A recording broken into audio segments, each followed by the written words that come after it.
We foresee a big growth in the gas sector in Nigeria because there's a lot of gas reserves in the east.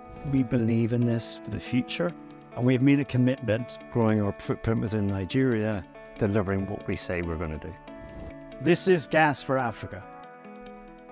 Seplat was the first company to dual list on Lagos and London. We've drilled over 100 wells. We've done lots of CapEx items. We're an active company, young and hungry. We bought some assets in the West, 3 assets in particular. Now we have 7 onshore. We just don't talk about it, we do it. We've done it with 99% Nigerians. We're the majority Nigerian board. We're indigenous.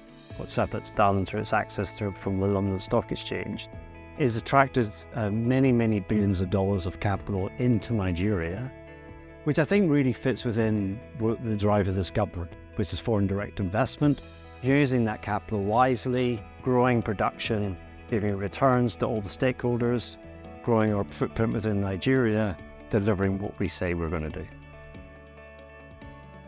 When we first bought these assets back in 2010, gas prices were, I think, around 10 cents a million scuff. It was a headache. It was unprofitable. Along with the acquisition came what we call a domestic supply commitment. About 130 million scuffs a day was the DSO. And it was unprofitable. There was no value put on it. And so we were looking back from 2010 to 2012, we foresee a big growth in the gas sector in Nigeria. So we got an analyst in here that said, don't touch it, right? But the reality is we said, look, we believe in this for the future. What we're going to now do is expand the gas business. And we did it at our Oban plant in the West.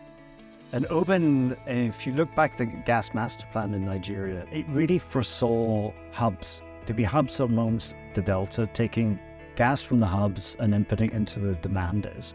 And Oban was one of those hubs, which so happens that when we bought the assets from Shell, Oban was part of that. So there's no profitability in it, but we decided to expand Oban, and in doing so we created the supply. And then of course the demand then appeared more frequently, and obviously then the prices came up. Oban is our most developed gas plant at the minute. It's operational. It's got 465 million scuffs of gas in it. And if you add Oban, you add Ano, and you add Sapele, together all comes to 850 million scuffs. So it's pretty big. I mean, that probably should be able to supply 15 to 20 million people within Nigeria. So that's the sort of size of the gas. In Imo State, we have developed the Ano gas plant alongside our government partners. It's mechanically complete, and we're hoping to get this to first gas this year. That's 300 million scuffs of gas there. That will transform the east because there's a lot of gas reserves in the east. So now there's a pipeline that goes from the east, goes into Oban, and that's called the OB3 pipeline, and that will then take that gas west. Some years ago, we decided to what we call end routine flaring. Long term, it's not acceptable to be flaring gas, and in fact, there's a market for the gas, so why would you flare it? The Ano gas plant has no routine flare, so it's already coming in with no flares at all.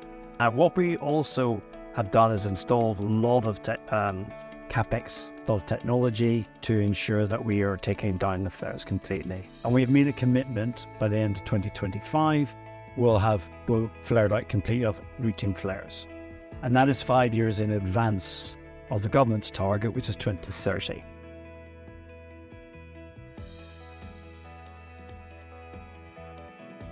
What we're doing in our gas plants is we're adding add-ons. One of the add-ons we're adding is LPG. What LPG does do is used in cooking. So in Nigeria, again, a lot of biomass is used in cooking, and wood, so trees are being cut down, which is not great for the environment, put into cooking.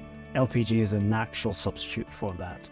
So we're putting LPG in all our gas plants. The other thing we're looking at is compressed natural gas. And again, along with the President Tinubu's drive of compressed natural gas into transport, we're looking at putting a CNG compressor on one of those gas plants as well.